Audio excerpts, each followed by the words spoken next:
ऊंट के बारे में ऐसी हैरत अंगेज और रहस्यमय माहिती जिस माहिती का उसके मालिक तक को पता नहीं होगा। एक युवा नर ऊंट मादा को आकर्षित करने के लिए अपने मुंह से गुब्बारे जैसी ग्रंथि बाहर निकालता है।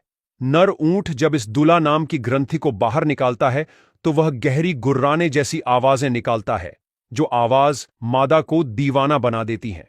यह दुला ग्रंथि ऊंट की क्षमता और ताकत को दर्शाती है। ऊंट का मालिक प्रजनन के मौसम में इसी से नर ऊंट की ताकत का आकलन भी करते हैं। ऊंट की आंखें एक अजायबी से कम नहीं है, क्योंकि ऊंट पूरे दिन रेगिस्तान में रहता है, फिर भी उसकी आंखों में धूल नहीं जाती। दरअसल ऊंट की पलकों की संरचना बहुत अद्भुत होती है। इसमें दो पलकों का एक सेट होता है, जिसमें एक पलक इंसानों की पलक जैसी सामान्य पलक होती है, जो सामान्य रूप से आंख को ढकने और झपकाने के लिए होती है, और दूसरी पलक एक अर्ध पारदर्शी झिल्ली जैसी होती है, जो खास तौर पर रेत और धूल से बचाने के लिए होती है। जब रेत का तूफान आता है तो यह झिल्ली आंख को ढके रखती है, जिससे ऊंट को देखने में परेशानी नहीं होती और धूल भी आंखों में नहीं जाती। कई लोगों का कहना है कि अगर ऊंट को अपनी तबीयत खराब दिखती है तो वह अपने आप जिंदा सांप को खा लेता है, लेकिन वैज्ञानिक नजरिए से देखा जाए तो ऊंट ऐसा कभी नहीं कर सकता, क्योंकि ऊंट एक शाकाहारी जानवर है और उसका मुख्य भोजन शाकाहारी ही होता है। इसलिए वह कभी भी अपने आप कोई जिंदा सांप को खाने की कोशिश नहीं करता है। यह बात सिर्फ एक मिथ्या है। दुनिया में दो तरह के ऊंट होते हैं। पहली प्रजाति है बैक्ट्रियन ऊंट। इस ऊंट को दो कूबड़ वाला ऊंट भी कहा जाता है, क्योंकि इसकी पीठ पर दो कूबड़ होते हैं। यह अधिक मजबूत, भारी और ठंड वाले वातावरण के लिए ज्यादा बेहतर होता है।